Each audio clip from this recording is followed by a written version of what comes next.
young woman from the town of Nazareth, named Mary,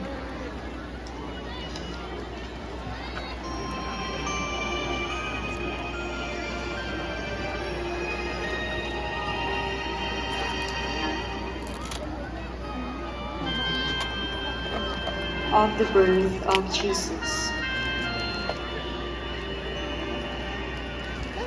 Almost 2,000 years ago,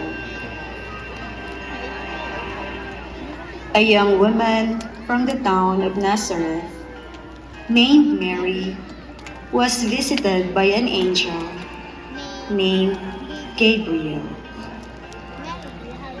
And the angel said to her, "Do not be afraid, Mary, for you have found favor with God. And behold, you will conceive in your womb and bear a son, and you shall call his name Jesus. He will be great and will be called the Son of the Most High. And the Lord will give to him the throne of his father David, and he will reign over the house of Jacob forever, and of his kingdom there will be no end." Mary then wondered how this was possible, since she had not been with a man. And Mary said to the angel, "How will this be, since I am a virgin?" And the angel answered her, "The Holy Spirit will come upon you, and the power of the Most High will overshadow you. Therefore, the child to be born will be called Holy, the Son of God. And behold, your relative Elizabeth, in her old age, has also conceived a son, and this is the 6th month with her, who was called barren, for nothing will be impossible with God." And Mary said, "Behold, I am the servant of the Lord. Let it be to me according to your word." And the angel departed from her.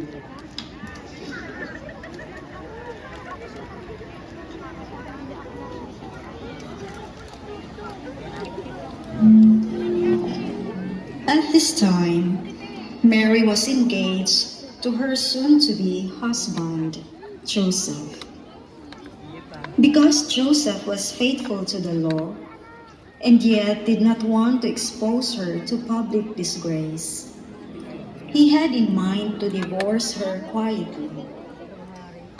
But after he had considered this, an angel of the Lord appeared to him in a dream and said, "Joseph, son of David, do not be afraid to take Mary home as your wife, because what is conceived in her is from the Holy Spirit. She will give birth to a son, and you are to give him the name Jesus, because he will save his people from their sins."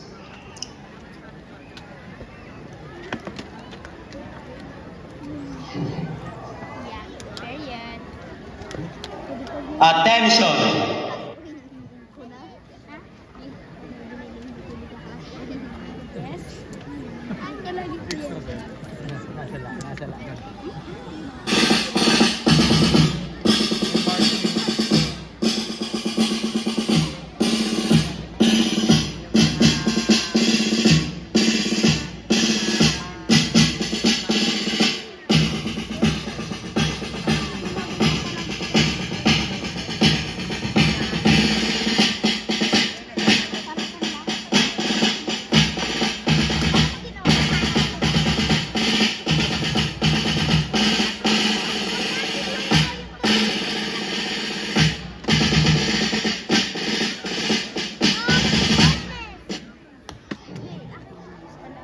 Attention! Attention! From the Emperor Caesar Augustus, that all people in the countries must list their names in a register for a census. That's an order.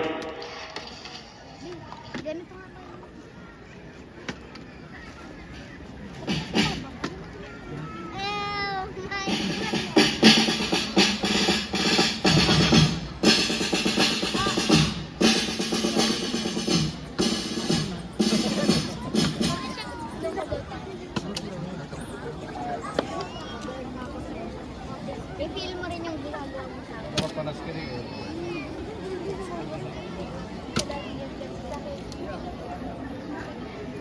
Caesar Augustus issued a decree that a census should be taken of the entire Roman world.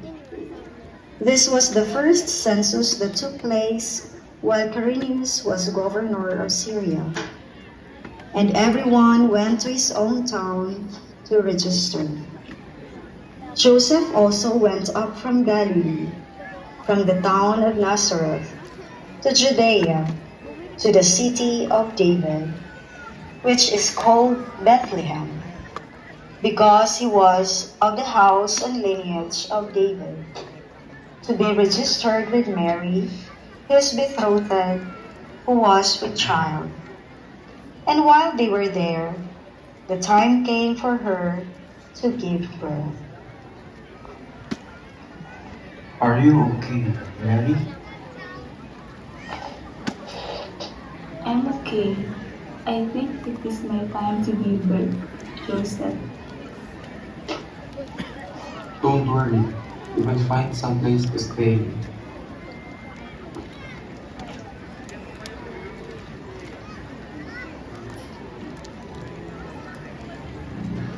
I can see a shelter there. Let us go.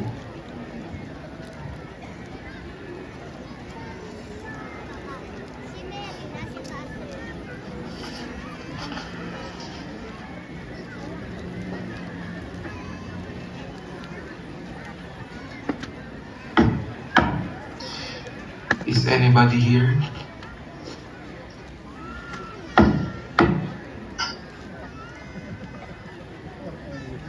What do you want?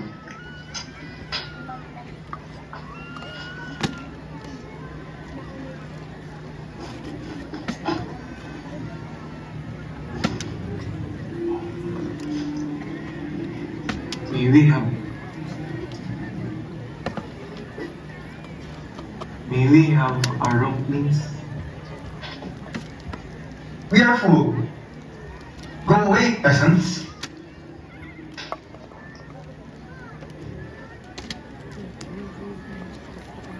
Please, let us stay for a while. It's been 3 days and 3 nights since we are walking. I hope that you will let your house and heart open for us. I'm sorry, but I can't. We are too many in this house. Just find another one. Ego. If that's so, we are very sorry and thank you.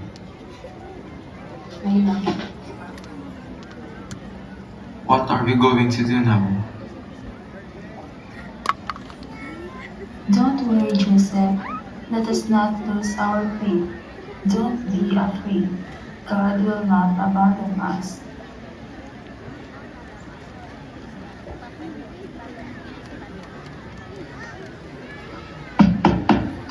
Good evening.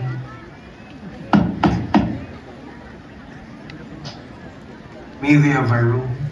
My wife will be giving birth soon. Just a small place for you, please. What do you think of my place? I won't allow you. We're sorry.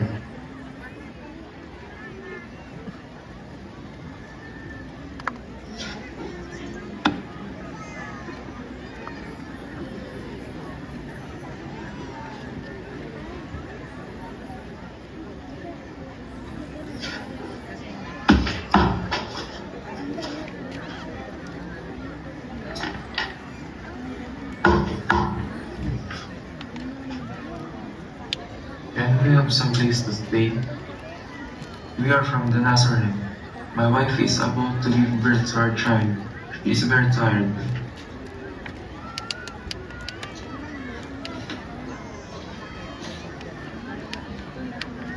We are very sorry. I can't let you stay in my house. We are already full, but I have a bar next to my place. It has animals in it. It is warm, and there is plenty of straw to lie on.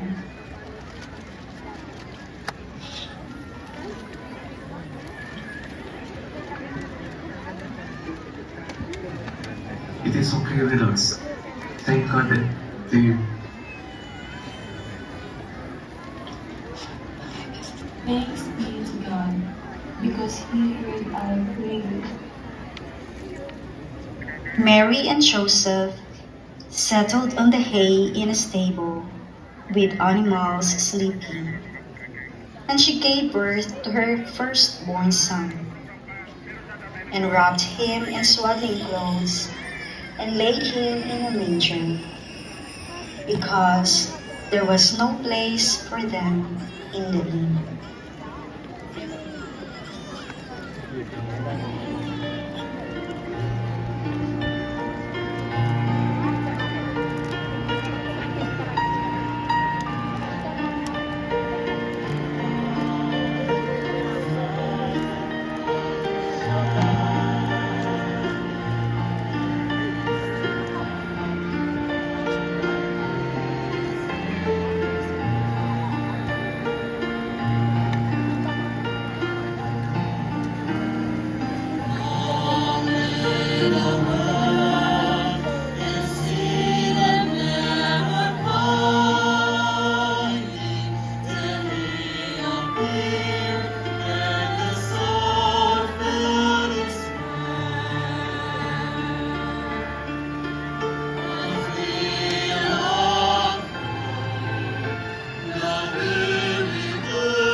And in the same region, there were shepherds out in the field, keeping watch over their flock by night.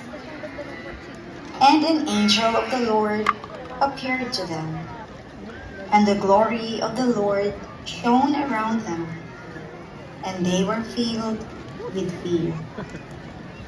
And the angel said to them, Fear not, for behold, I bring you good news of great joy that will be for all the people. For unto you is born this day in the city of David a Savior, who is Christ the Lord. And this will be a sign for you. You will find a baby wrapped in swaddling clothes and lying in a manger. and suddenly there was with the angel a multitude of the heavenly host, praising God and singing, Gloria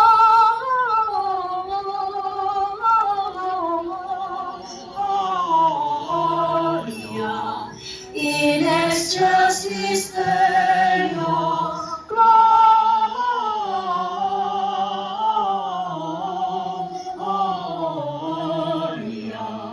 in excelsis is Deo.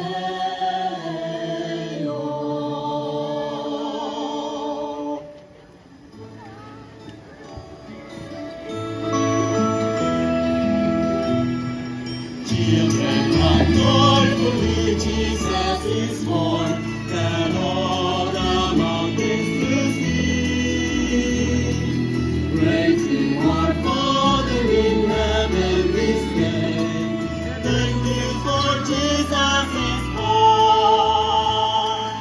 Children were watching, keeping their sheep, and suddenly angels appeared. Don't be afraid, we bring you great joy. Your Savior is born this night. Children, run joyfully, Jesus is born. Tell all the mountains to sing. Pray to our Father in heaven this day. Thank you for Jesus is born. And this will be a sign to you. The baby will lie in a manger in the city of David in Bethlehem. Don't now be still or long. Children, run joyfully, Jesus is born. Tell all the mountains to sing. Pray to our Father in heaven this day. Thank you for Jesus is born.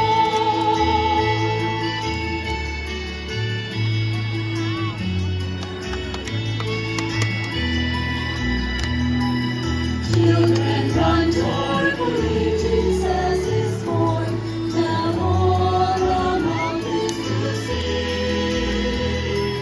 Pray to our Father in heaven this day. Thank you for Jesus is born.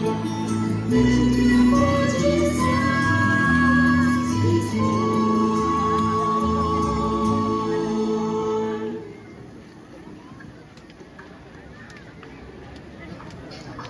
After Jesus was born in Bethlehem of Judea, during the time of King Herod, wise men from the east came to Jerusalem and asked.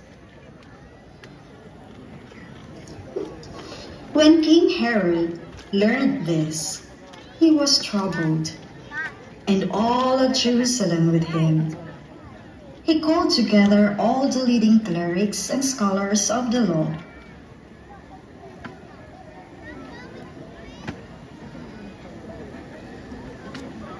Nagili Sir Joy, hindi mo pala dadaan dito. Dito, hindi mo pala dadaan dito.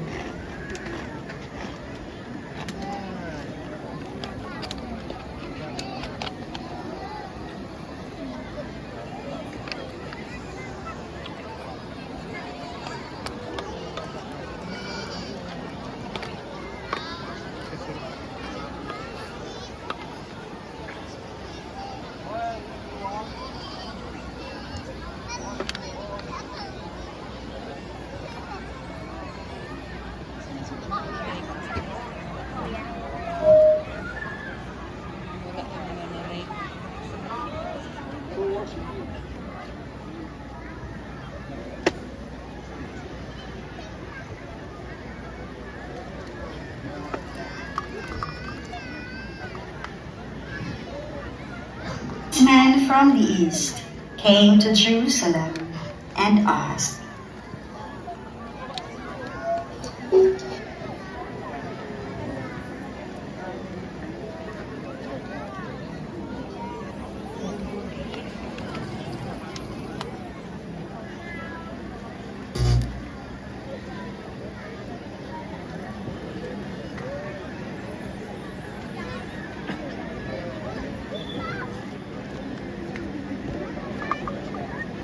Be.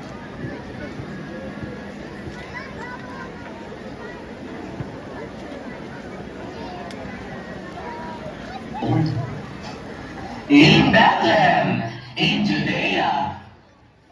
For this is what the prophet has written. But you, Bethlehem, in the land of Judah, are by no means least among the rulers of Judah.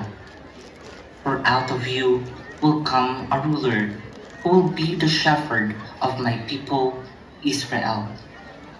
Then Herod summoned the wise men secretly and found out from them the precise time the star had emerged.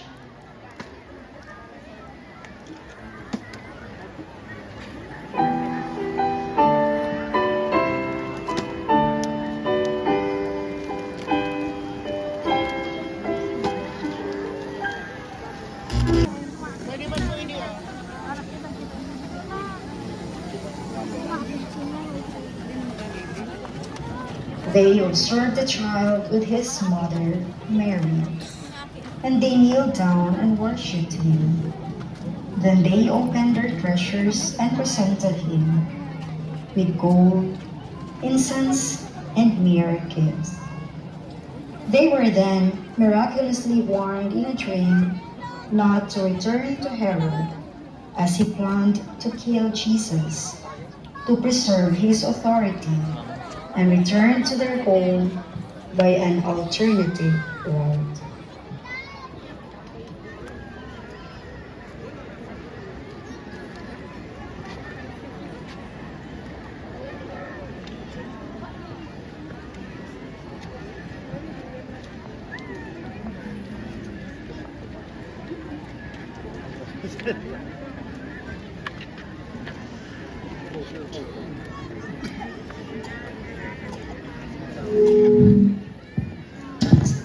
Thus Jesus appealed to the world.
Okay, ladies and gentlemen, you have witnessed the reenactment of the Feast of Epiphany, portrayed by the Carmelite nuns, also the wise men, portrayed by our very own City Mayor, Honorable Fernando V. Gonzalez, together with City Councilor, Honorable Amado Manlangit, and Honorable Ted Resedilla. Palakpakan naman natin po silang lahat. And now, please join me in welcoming one of the wise men who will now share with us his thoughts on the significance of this blessed event. Ladies and gentlemen, our City Mayor, Honorable Fernando V. Gonzalez.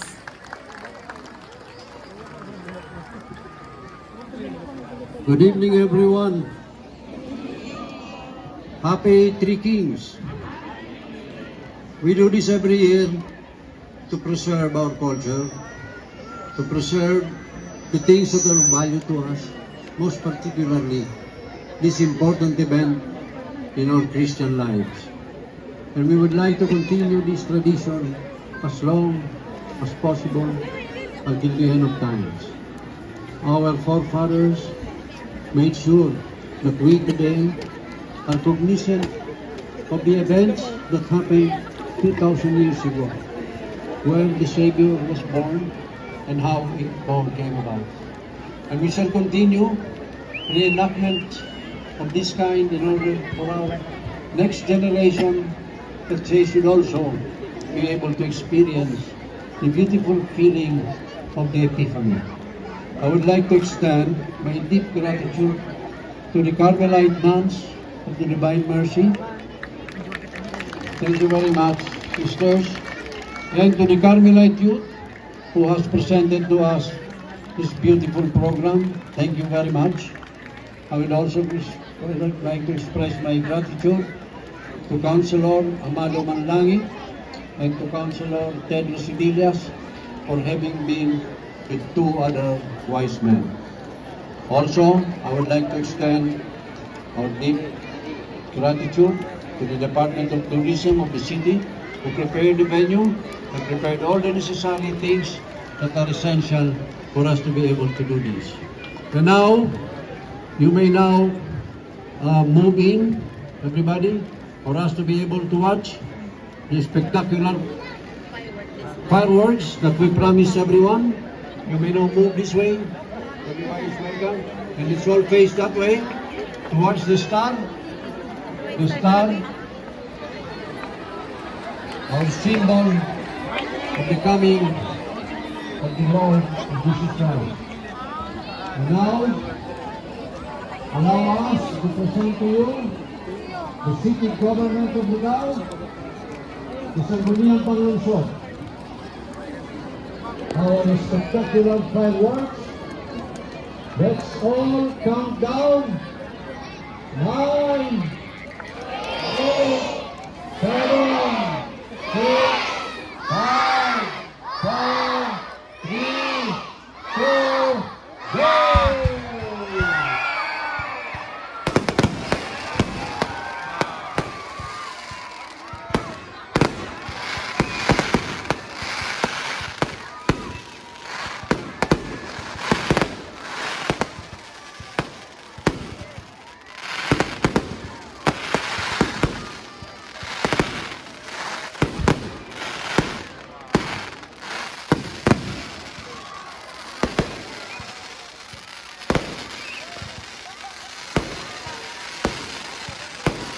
Pakiuna po ang Christmas tree.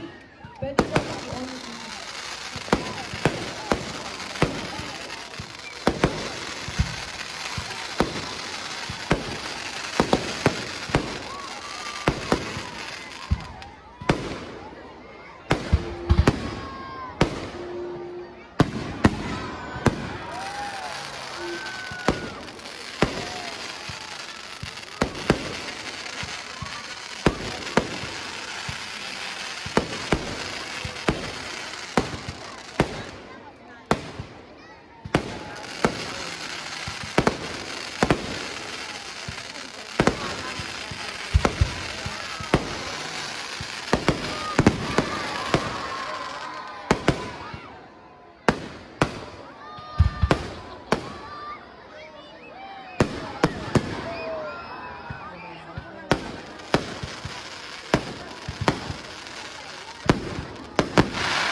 Happy Three Kings!